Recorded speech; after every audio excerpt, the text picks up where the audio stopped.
Dave, it's the business of hockey. Can't escape it. You got two guys that circled the Datum's calendar since their trade. It's kind of an interesting head-to-head thing here tonight. How do you like your guy going into this one and the confidence that he has as a young player? Well, he's had a good start to the season. It's a player that when we gave up Keith Yandel, Yandel was a big part of our team, and the prospect we got back was an unknown, and this year he's come in and he's made himself known very well and had a great start. So I'm sure both players will be excited to play. When you get traded, there's lots to prove to the other team.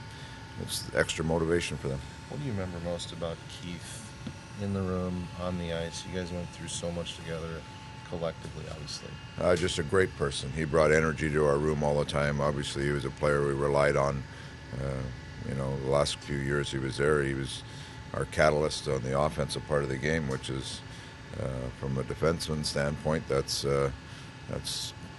he did very well for us. So, it's just one of those things where you have to try to grow as an organization, and we went with younger players, and so the change was made. But Keith was a big part of our team for a long time, and a great friend to not just the players but everybody in our organization. Shane admitted that he probably took it too hard, that he learned a lesson last year about you got to let those things go. I mean, you had to deal with that as the leader of this group, didn't you? Yeah, I mean, it was a big change. He was here a long time, and he was part of our, as an assistant captain, he was a big part of our room. So, that was the one last year that, we having a tough year, but when you trade a key member of your team like that, it's a real shot over the bow. But everybody's moved on, and now, I'm sure Jans has moved on, and we've moved on. To tonight, the start, how critical is this when you look back at how you wanted to start against New Jersey? Well, we've got to start better for sure.